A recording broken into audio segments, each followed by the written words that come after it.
ሰላም ሰላም ተከታታዮቼ እንዴት ናችሁ? ሁሉ ሰላም?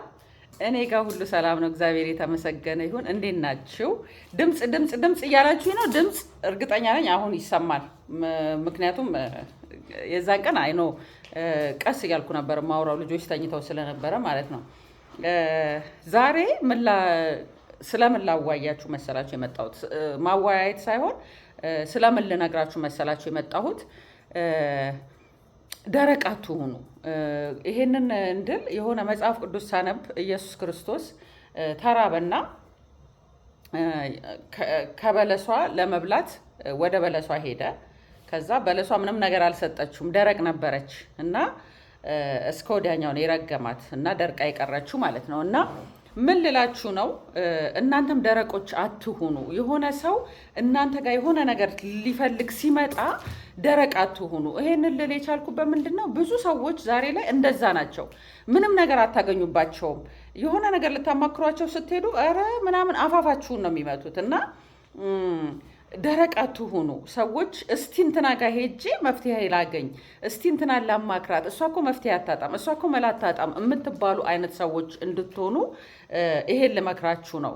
ማለት መሆን ይቻላል። ገባችሁ? እናንተ ፈቃደኞች ከሆናችሁ መሆን ይቻላል። ለዛም ነው የማይቻለውን አይደለም ሁኑ ምላችሁ እና ብዙ ጊዜ ሰዎች በብዙ ነገር ውስጥ እናልፋለን። እኛ ሰዎች እዚህ ምድር ላይ ስንኖር መቼም ምድር ላይ ማንም ሁሉ ነገር ተሳክቶለት የሚኖር ሰው የለም። የሆነ ነገር ሲጎልብን እንትና ጋ ተብሎ የሚመጣባችሁ አይነት ሰዎች ሁኑ። ደረቅ አትሁኑ። የሚበላ ነገር ይኖራችሁ፣ የምትሰጡት ነገር ይኖራችሁ፣ ፍሬ ይኖራችሁ። ገባችሁ? የሚበላ ነገር ስል መቼም እንጀራ በወጥ ምናምን ዳቦ ምናምን እንደማታስቡ እርግጠኛ ነኝ። ወደ እናንተ ጋር ሲመጣ የሚበላ ነገር እሷ እኮ ተብሎ ከእናንተ ጋር የሆነ ልክ ያ ሰው መጥቶ ከእናንተ የሚወስደው ነገር እንዲኖራችሁ ሆናችሁ ኑሩ። በቃ ይህንን ነው ልል የምፈልገው። ምክንያቱም ሰዎች መፍትሄ ፍለጋ ወደ ሰው ነው የሚሄዱት። ጸሎቱ እንዳለ ሆኖ እኔ በመጀመሪያ ደረጃ ሰዎችን የምመክረው ምንድን ነው? ለእግዚአብሔር እንዲነግሩ፣ ሁሉን ነገራቸው ለእግዚአብሔር እንዲነግሩ። ግን አንዳንዴ በመጥፎ በጣም በአጨናናቂ ሁኔታ ውስጥ ስንሆን ግን ጸሎት ሁሉ ነው የሚጠፋብን። መንፈሳችን አይሰበሰብም።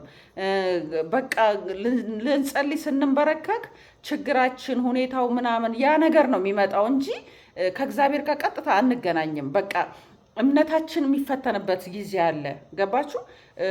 ጉልበታችን በቃ ለመንበርከክ የሚያቅተን በቃ እግዚአብሔር ቢኖርማ ይሄ ነገር በህይወቴ አይሆንም እስክንል ድረስ በጣም አስቸጋሪ ሁኔታ ውስጥ ልንሆን እንችላለን። እና ለዛ ሰው ሂድና ጸልይ ብትሉት ለሱ የማይሆን ነገር ነው። በቃ ምክንያቱም የመከራው ብዛት፣ የችግሩ ብዛት ገባችሁ? ከዛ ነገር በላይ በቃ ከመንበርከክ በላይ እግዚአብሔርን እንደውም እምነቱ ወደ መፈተን ደረጃ ይደርስና መጸለይ እስኪያቅተው ድረስ ይሆናል። በጣም ጠንካራ ክርስቲያን ካልሆነ በስተቀር ማለት ነው። በጣም ጠንካራ ልክ እንደ ኢዮብ አይነት እንደው ኢዮብን እንኳን ልክ እንደ ኢዮብ ባልል እንኳን የኢዮብን ሩቡን ያህል እምነት ያለው ሰው ካልሆነ በስተቀር በጭንቅ ጊዜ መጸለይ በጣም ከባድ ነው። አንደርስታንድ አደርጋለሁ። ስለዚህ ያ ሰው ወዴት ነው የሚመጣው? ወደ ሰው ነው የሚመጣው። ወደ ሰው ሲመጣ፣ ወደሚቀርበው ሰው ሲመጣ የሚበላ ነገር የሚታጣባችሁ አትሁኑ። በቃ የመፍትሄ ሰው ሁኑ። ባልሽ ወደ አንቺ፣ የስራ ባልደረባዎቹ፣ የስራ እንትኖቹ በቃ በስራ ቦታ ምናምን ተረብሾ ተጨናንቆ ሲመጣ አንቺ የምታረጋጊ አይነት ሚስት፣ መፍትሄ የምታመጪ አይነት በቃ የሆነ ጭልምልም ሲልበት ሲቸግረው መፍትሄ የምታመጪ አይነት ሚስት፣ ለልጆችሽ መፍትሄ የምታመጪ እናት፣ ልጆችሽ መጥተው ማሚ እንደዚህ ሲሉሽ የዛሬ ልጆች ምናምን ብለሽ ጩኸት የማይቀናሽ ወደ መፍትሄ የምትሄጂ። የዛሬ ልጆች በነገራችን ላይ በጣም ስማርት ናቸው ታውቃላችሁ። የሆነ ነገር ጠይቃችሁ አንድ ቀን አላቅም ወይ ደግሞ መፍትሄ እናንተ ጋር ካጡ ድጋሚ ወደ እናንተ አይመጡም። ወደ ጓደኛ አብሯቸው ወዳለ ሰው ነው የሚሄዱት። ድጋሚ ወደ አንቺ አይመጡ። የዛን ሰዓት እምነቱን አተሻል። በቃ ልጅሽ አንቺ ላይ ያለው እምነት የዛን ቀን አጥቷል። ስለዚህ ወደ አንቺ አይመጣም። ቀጥታ ወይ ወደ ጓደኛው ይሄዳል። ጓደኛው ደግሞ ምን አይነት ጓደኛ እንደሆነ አናቅም። ገባሽ? በሱስ የተጠመደ ሊሆን ይችላል። አንዴ ብታጨስበት፣ አንዴ ብትጠጣበት ይለቀሃል ብሎ ልጅሽ ወደ ሱስ ነው የሚገባው እንጂ የሆነ አንቺ ላይ እምነት ኖሮት ሌላ ጥያቄ ሲመጣ እንትን አይለም። በመጠጥ ወይ በምናምን እንትን ሊል ወደዛ ነገር ይገባና እስከ መጨረሻው ነው ተመልሶ የማይመጣልሽ። እና እንደዚህ አይነት እናት እንዳትሆኚ። ባልሽ መፍትሄ ሲፈልግ መፍትሄ የምታጪ ሚስትም አትሁኝ። ምክንያቱም ባክህን እዛ የስራ ነገር እዛው ስራ ቦታ ጨርስ፣ ወደ ቤት ይዘብኝ አትምጣ የምትይው ከሆነ ድጋሚ ይዞብሽ አይመጣም።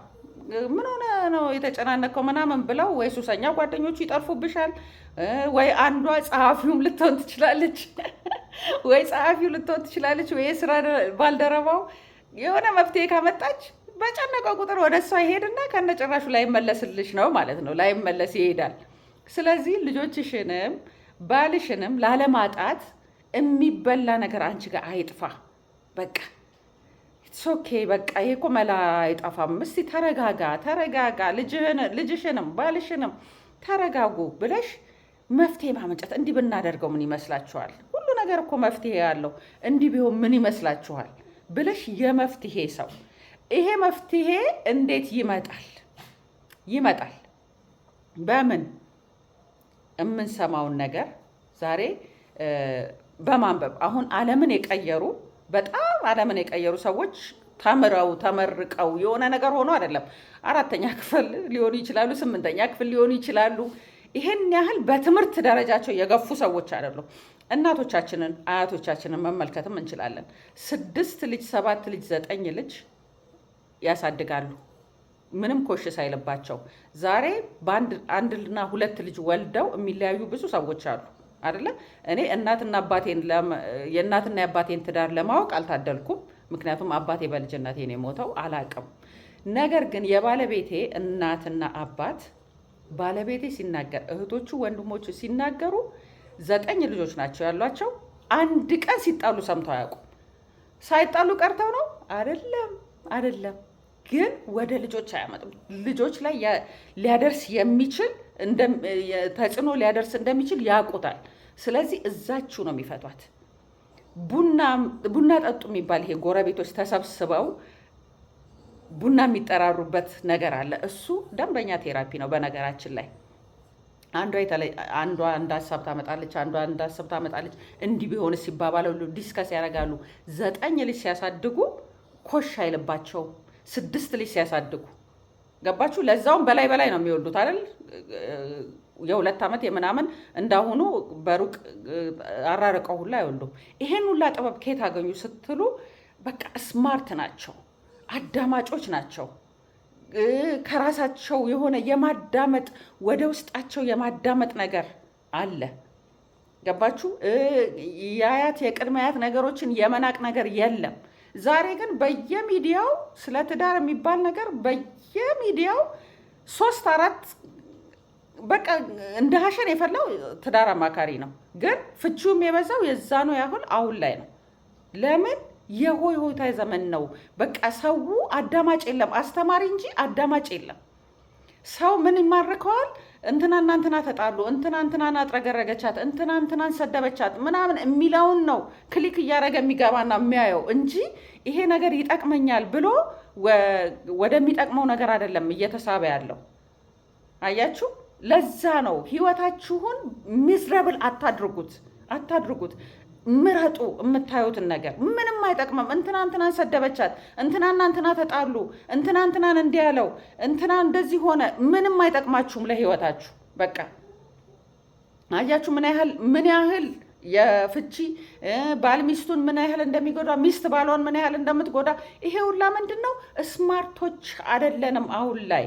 በቃ ላያችንን ብቻ ነው በመገንባት የተጠመድነው እንጂ ውስጣችንን የምናክመው እስቲ ለትዳሬ እስቲ ለልጆቼ ብለን የምንሰማው ነገር የለም። ሰው አንቺ ጋር ሲመጣ ውፍ መጣች ደግሞ እንደሱ ነው የምትሉት። መጣች ደግሞ እንግዲህ እኔ ስትረስ አልወድም፣ እኔ ስትረስ በቃ ምናምን ብላችሁ ያቺን ሴት መፍትሄ ከመፈለግ ይልቅ ማንቋሸሽ፣ ማግለል ምናምን ነገር አለ እና ሰው እርስ በርስ ገባችሁ? የሆነ የመጠላላት ፍቅር ቀዘቀዘ፣ ሁሉ ነገር የድሮ ኢትዮጵያዊነት ራሱ ጠፍቷል። አሁን እንደውም እኔ በሌላ ዜጋ እየቀናሁኝ ነው። አሁን ኢትዮጵያዊነት ግን መከባበር፣ መደጋገፍ፣ መተዛዘን በቃ ፈሪያ እግዚአብሔር ያለው ነው የኢትዮጵያ ሕዝብ አይደለ? ከዚህ በፊት እኛ የምናውቀው። አሁን ላይ ለምንድን ነው እንደዚህ የሆነው ሲባል ምንድን ነው በቃ ሰው ስለ ሜካፑ፣ ሴቷም ስለ ሜካፑ፣ ስለ ልብሷ፣ ስለ ፋሽን፣ ስለ ሊፕስቲክ ስለምን ትጨነቅ እንጂ ስለ ሂውማን ዌር ምናምን ትጨነቅ እንጂ ስለ ሌላው ነገር አትጨነቅ። በቃ ራሷን ታሳምራለች፣ ሀብታም ታገባለች፣ ፏ ብላ ትኖራለች። ፍቅር የሚባል ነገር ገደል ገብቷል። በቃ ወንዱም እንደዛው ምን አላት ምን አለው አያችሁ። ስለዚህ የሆነ የላይ ያችንን ብቻ አይደለም መመልከት ያለብን፣ እራሳችንን፣ ውስጣችንን፣ ሁሉን ነገር አዳምጠን በቃ ሰው መጥቶ እንትና ጋር ሄጄ መፍትሄ ላገኝ የምንባል አይነት ሰዎች መሆን መቻል አለብን። ለራሳችንም ለሰውም የምንተርፍ ገባችሁ? አንብቡ። ዛሬ መጽሐፍ እንትና የትኛው ደራሲ መጽሐፍ አሳተመ ምናምን የሚባል ነገር ሄዳችሁ መጽሐፍ ምናምን ፍለጋም ላትሄዱ ትችላላችሁ። በአውዲዮ መጥቷል። በአውዲዮ የሚመጡ ብዙ መጽሐፎች አሉ። ፌስቡክ ሁሌ እንገባለን አይደለ? ፌስቡክ ስንገባ እነ አሌክስ አብርሃም ምናምን ፌስቡክ ገጻቸው ላይ የሚለጥፉልን ነገር አለ። እሱን በማንበብ ቲክቶክ ላይ እንትናን ሰደበች እናትሽ እንዲትሁን እናትህ እንዲትሁን የሚለውን ትተን ይቅርታ በጣም ብርድ ስለሆነ እንግዲህ ከአንገት በላይ ችግር እንዳለብኝ ነግራቸዋለሁ። እና እሱን ሳይሆን በቃ እናንተን የሚገነባ ነገር ገባችሁ? ቲክቶክ ላይ አሉ ጥሩ በጣም እኔ ስንት የምማርባቸው ሰዎች አሉ። እሱን በመስማት ፌስቡክ ስትሄዱ እንደዛ ይሄን አርጋችሁ አንባቢ ሆናችሁ ግዴታ መመረቅ ማስተርሳችሁን ዲግሪያችሁን መያዝ አይደለም የሚጠበቅባችሁ። ይሄን በማድረግ እራሳችሁ ላይ ስሩ። የላይ ውበት ረጋፊ ነው። የላይ ውበት ረጋፊ ነው። በነገራችን ላይ ይሄ ዝም ብላችሁ የምትገነቡት ከላይ ባልሽም ከላይ አይቶሽ የመጣው በእድሜ ስትወልጂ። እኔ አሁን ብታዩኝ የድሮ ፎቴን ብታዩኝ አታውቁኝም። በጣም ቀጫጫ ነበርኩኝ። ገባችሁ? ፊዚካሊ ትቀየሪያለሽ። መልክሽም በእድሜ ብዛት መልክ ውበት ረጋፊ ነው። በአክሲደንትም ውበታችንን ልናጣ እንችላለን። መልካችንን በአክሲደንት በተለያዩ የበሽታ አይነቶች አሉ ውበት የሚያረግፉ። በእነሱ ምክንያት ውበታችን ሊረግፍ ይችላል። በእድሜ ምክንያት ሰው መቼም አበባ እንደመሰለ እርጅናውን እንትን አይለም። ሊሆን ይችላል፣ ግን ሜካፕሽን ስትታጠቢው ትክክለኛው ማንነትሽ ይወጣል። ስለዚህ ውስጣችሁን ስሩት፣ አትድረቁ። የሚበላ ነገር ይኖራችሁ። እንትና ጋ ሄጄ እስቲ መፍትሄ ልፈልግ፣ እንትና ጋ ደውሉላት እስቲ እሷ እኮ መፍትሄ አታጣም፣ እንትና ጋ ልጅሽን ታድኛለሽ፣ ጓደኞችሽ አንቺ ጋር መጥተው የሚወስዱት ነገር አያጡም፣ ባልሽ ገባሽ ይመካብሻል። እቺ መጽሐፈ ምሳሌ ላይ እንዳለችው አይነት ሴት የለም። በቃ ባልሽ በኮንፊደንስ እሷ ጋር ሄጄ በቃ አረፌ ምናምን እሷ ጋር ሄጄ እፎይ ብዬ ለእሷ ነግሬ እሷ እኮ መፍትሄ አታጣም የምትባይ አይነት። ይሄን ሁሉ ነገር ለማድረግ ምንድን ነው የውስጥ ግንባታ ነው የሚያስፈልገው። ይሄ ከላይ አይደለም። ከላይ ይሄ ታጥቦ የሚጠፋው አይደለም። በእድሜ የሚጠፋው አይደለም። ውስጣችሁን ገንቡ ማለት እፈልጋለሁ። አትድረቁ ወገኖቼ። እሺ፣ ሁሌ የሚበላ ነገር ከውስጣችሁ አይጥፋ፣ ከውስጣችሁ ይፍለቅ። የመፍትሄ ሰዎች ሁኑ። ስላዳመጣችሁኝ አመሰግናለሁ። ተባረኩ።